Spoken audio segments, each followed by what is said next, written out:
গান গেয়েছি, অনেক রকম ভিডিও পোস্ট করেছি। আজকে একটা কবিতা আবৃত্তি করে শোনাচ্ছি। সুবোধ সরকারের লেখা কবিতাটার নাম হচ্ছে লক্ষ্মী। লক্ষ্মী, তুই যখন এলি ক্যানিং থেকে বরানগর, শরীরে তোর সদ্য বিয়ে, দিঘির মতো দুচোখ তোর, দুচোখে তোর বরানগর, দুচোখে তোর শ্বশুর বাড়ি, টিনের চাল, মাটিতে শোয়া, মাথার পাশে ভাতের হাঁড়ি, বাসি রুটির সঙ্গে নুন, সঙ্গে ভাত একটুখানি, তাতেই সই তুই তখন বস্তি ঘরে রাজেন্দ্রাণী।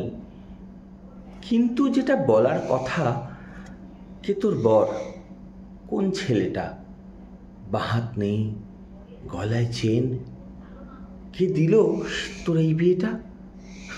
লক্ষ্মী, তুই যখন এলি ক্যানিং থেকে কলকাতায়, তখনই জানি দুঃখ আছে তোর শিকড়ে, তোর পাতায়। দুঃখ ছিল গ্রামেও, কিন্তু রাগ ছিল না নিশীথকালে।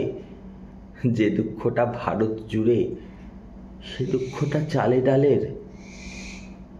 বছর যেতে না যেতে তুই হাওড়া থেকে কোথায় গেলি, বম্বে গেলি, দুবাই গেলি, এবং তুই ফিরে এলি। প্রথমে তোকে তোর বাবা মা বিকিয়েছিল অল্প দামে। বম্বে, গোয়া, দুবাই এসে তোর বিক্রি থামে। এখানে তোর বিক্রি শেষ, জল শুকলো তোর দিঘিতে।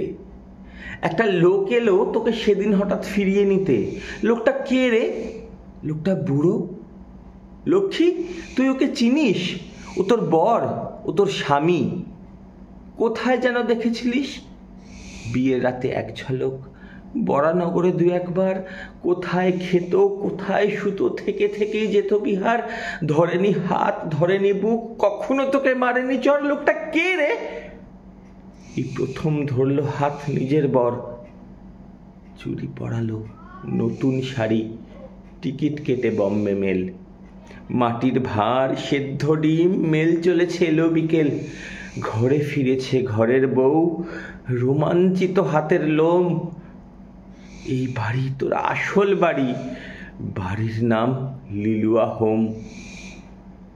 এখানে এসে পৃথিবী পেলি, দেখতে পেলি দেবী নিয়তি। সন্ধে হলেই বিড়ি ধরায় লক্ষ্মী আর সরস্বতী।